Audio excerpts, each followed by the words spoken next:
ndeysaan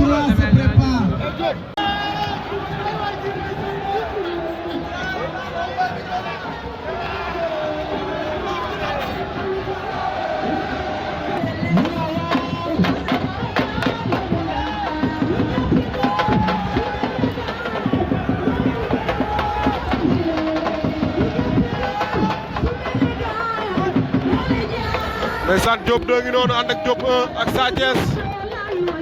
ànd ak waa Yëmbal ndeysaan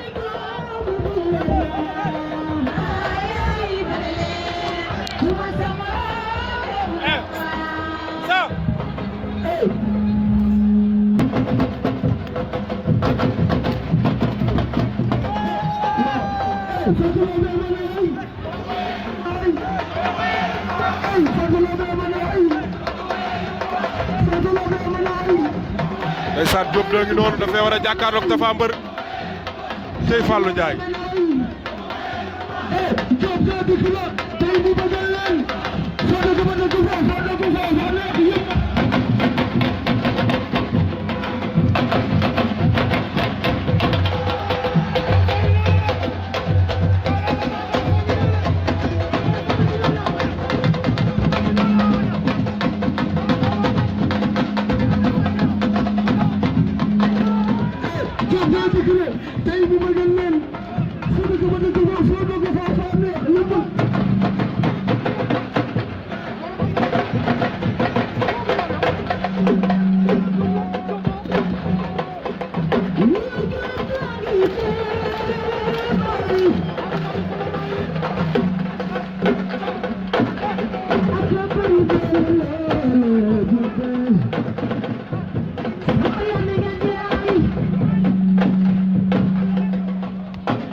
Tapha Mbeur a ngi noonu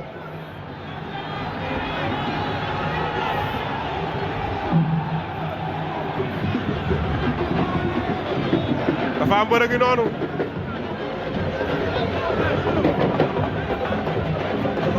waaye am na lu mu dugal ci poos bi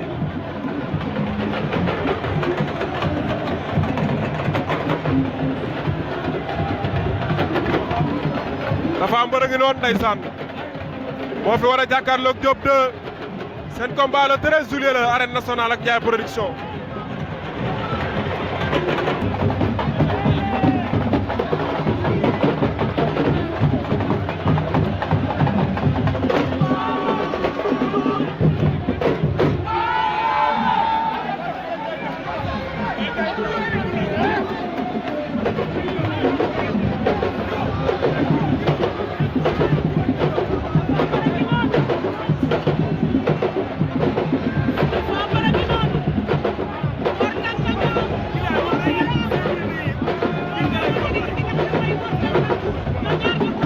Tapha Mbeur a ngi noonu ndeysaan moo fi war a jàkkaarloog Boy Diop numéro 2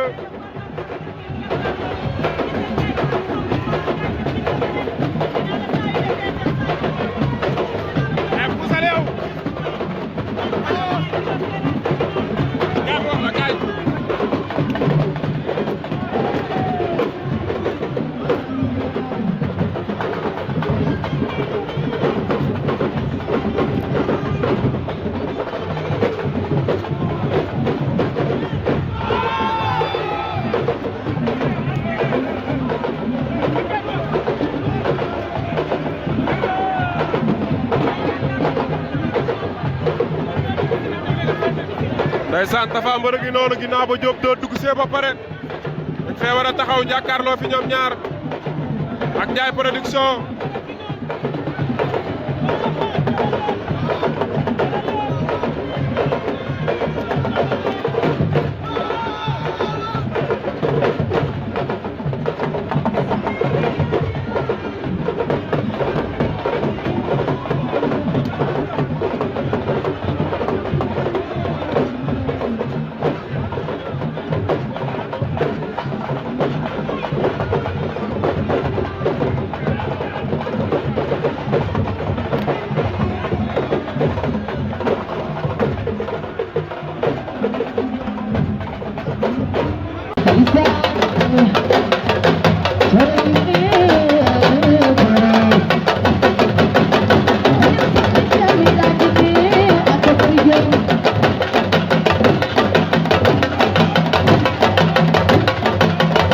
Thank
you.